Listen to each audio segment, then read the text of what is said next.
There is a specific thing that happens to your baby the moment your arms close around them.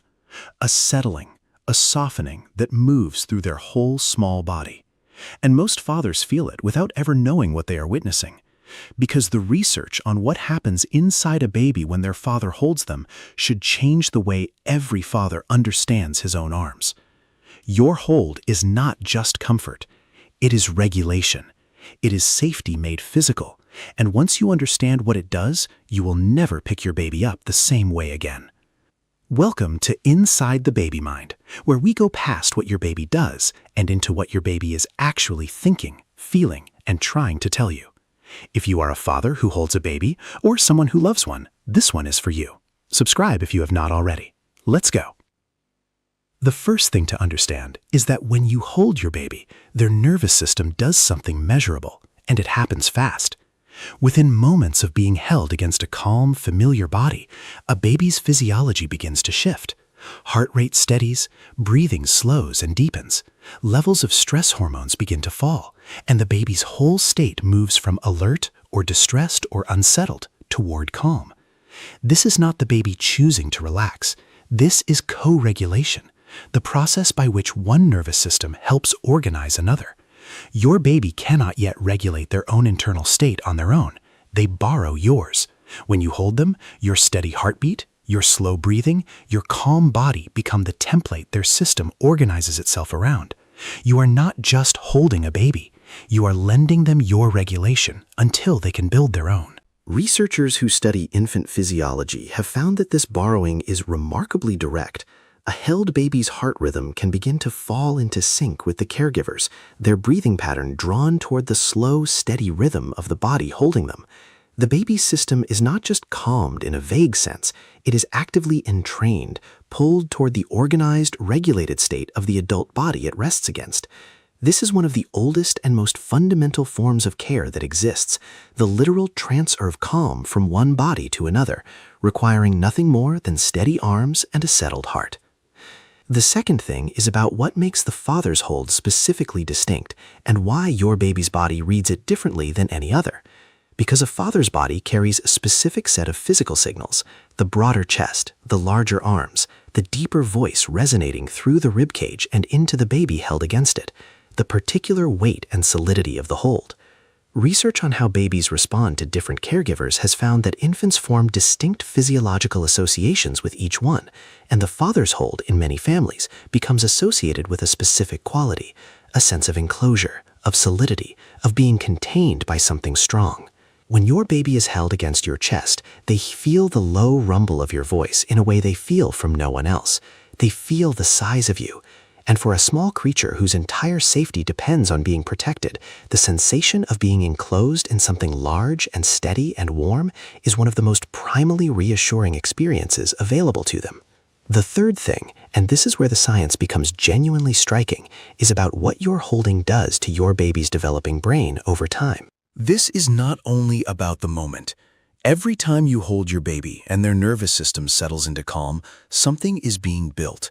Researchers studying early development have found that repeated experiences of being soothed through physical contact actually shape the developing stress response system.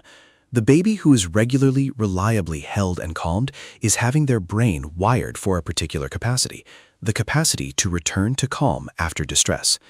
Each time you hold your baby through a hard moment and their system settles, you are not just ending that moment of distress, you are laying down a neural pattern. You are teaching their brain at the deepest physical level that distress is survivable, that calm is reachable, that there is a way back from being overwhelmed. And that pattern, built in your arms, becomes part of how they will regulate themselves for the rest of their lives.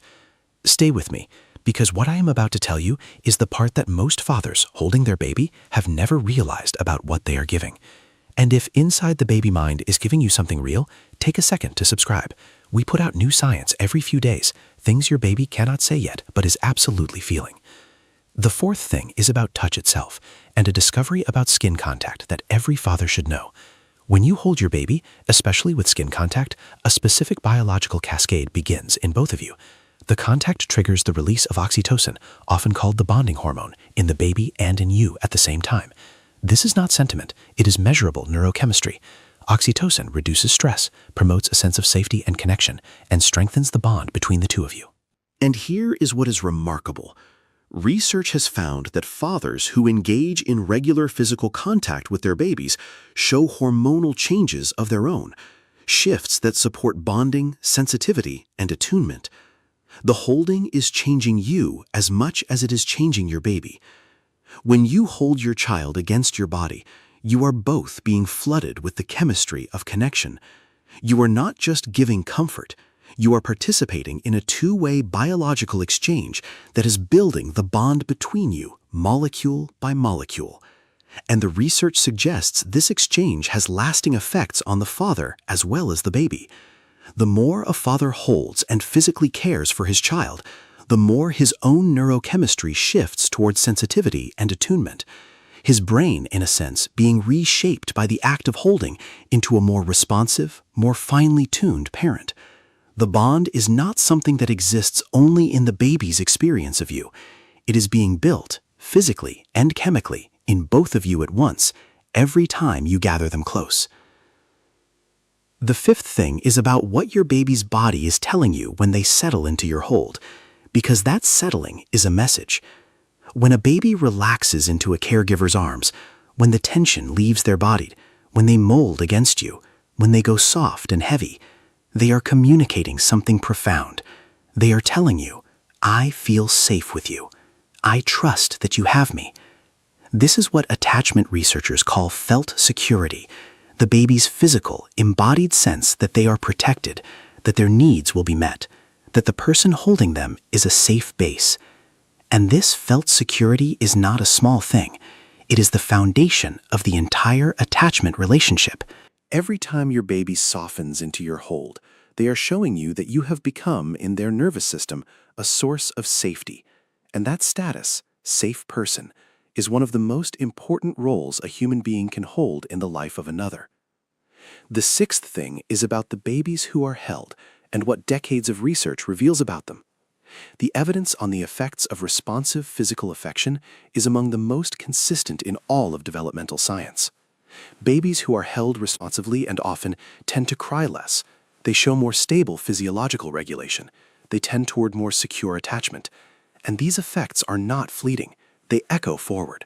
The experience of being reliably held and comforted in infancy is associated with better emotional regulation, greater resilience, and healthier relationships later in life. And here is the part that matters for fathers specifically. In many families, the mother does a large share of the holding, and the father can quietly wonder whether his holding matters as much. The research is clear. It does. Every hold from you is contributing to the same foundation. Your arms are not secondary. They are building the same security, the same regulation, the same trust, and they are doing it in a way that carries your specific signature, your specific voice, your specific solidity that your baby comes to know as uniquely, unmistakably you. Studies on infant recognition have found that babies distinguish between their caregivers through a rich combination of signals: the specific rhythm of a heartbeat, the particular timbre of a voice, the characteristic way of being held and moved. Your baby is not receiving generic comfort when you hold them. They are receiving your comfort, encoded with all the specific physical signatures that make you their father. And over hundreds of holds, that specific combination becomes one of the most deeply familiar and reassuring experiences in their entire world. And now we have arrived at the heart of this video, the seventh thing, the one I most want every father to hear. You are enough, exactly as you are, when you hold your baby. You do not need to know the perfect way to hold them. You do not need special techniques or expert knowledge. On the nights when your baby is crying and you feel helpless, when nothing seems to be working, when you doubt whether you are doing any of this right, the research offers something that should reach every uncertain father. Simply holding your baby with warmth against your calm body is one of the most effective and important things you can possibly do. Your presence is the intervention. Your body is the tool. When you pick up your distressed baby and hold them close and let your own calm steady them, you are not failing to fix the problem. You are providing the exact thing their nervous system needs most: a safe, steady, loving body to to borrow regulation from. You do not need to be more than you are, because what you already are, a warm, present father with arms that hold, is precisely what your baby needs. If this is landing, take a second to like this video and leave a comment. What happens to your baby when you hold them? I read every single one. The 8th thing is about how to make your holding do the most for your baby, and the answer is beautifully simple. The research suggests that what matters most is not technique, but state. The most regulating hold comes from a caregiver who is themselves calm. Because your baby is not just feeling your arms, they are feeling your entire physiological state through those arms. So the single most powerful thing you can do when you hold your distressed baby is to regulate yourself first, to take a breath, to let your own shoulders drop, to find your own calm, because that is the calm your baby will borrow. Hold them against your chest where they can feel your heartbeat and hear your voice. Let your breathing slow. Let your body be steady. You do not need to bounce frantically or do anything elaborate. A calm body, a slow heartbeat, a low, steady voice, and warm, contained arms. That is the whole technology.